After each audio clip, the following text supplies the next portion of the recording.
মাহি তার স্বামী ও শাশুড়িকে নিয়ে খুব সুখেই সংসার করছিল।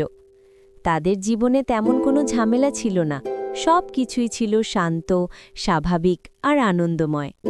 স্বামীর জন্য প্রতিদিন যত্ন করে টিফিন বানানো থেকে শুরু করে তাকে সময় মতো সব কিছু মনে করিয়ে দেওয়া, সব দায়িত্বই নিষ্ঠার সাথে পালন করত মাহি।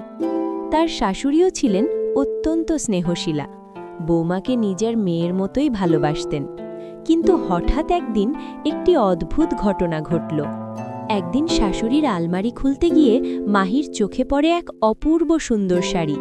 শাড়িটি এতই আকর্ষণীয় ছিল যে তা দেখে তার চোখ জ্বলজ্বল করে ওঠে।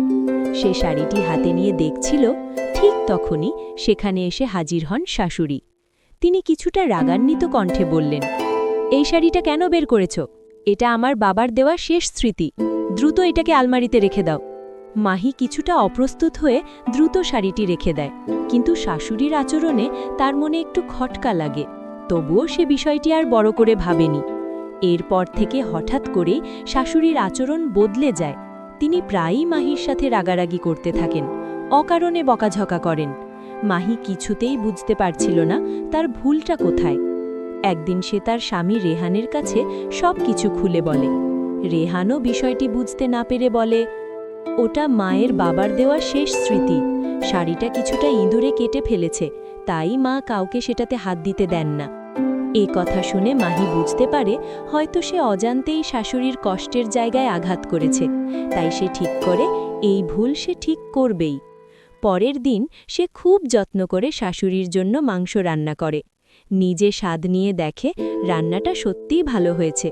শাশুড়ির কাছে নিয়ে গেলে তিনিও খুশি হন, কিন্তু কিছুক্ষণ পর আবার সেই শাড়ির কথা মনে পড়তেই তার আচরণ আগের মতোই রূঢ় হয়ে যায়।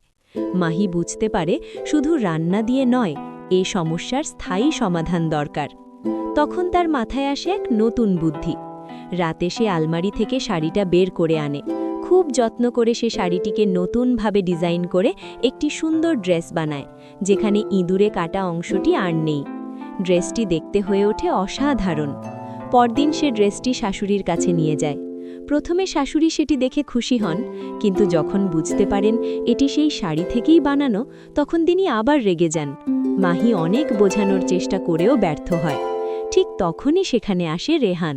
সে তার মাকে শান্তভাবে বোঝায়, মা, মাহি কোনো ভুল করেনি, বরং নানার শেষ স্মৃতিটাকে সে নতুনভাবে আরও সুন্দর করে তুলেছে। কিছুক্ষণ পর শাশুড়ি বিষয়টি বুঝতে পারেন, তার চোখে জল চলে আসে। তিনি উপলব্ধি করেন মাহি তার কষ্ট কমানোর জন্যই এতটা চেষ্টা করেছে। এরপর তিনি মাহির কাছে গিয়ে বলেন, বৌমা, তোমাকে অনেক ধন্যবাদ, তোমার জন্যই আমি আমার বাবার স্মৃতিটা আবার নতুন করে ধারণ করতে পারব। এই দৃশ্য দেখে রেহানও খুব খুশি হয়। আবার আগের মতোই ভালোবাসা আর বোঝাপড়ায় ভরে ওঠে তাদের সংসার।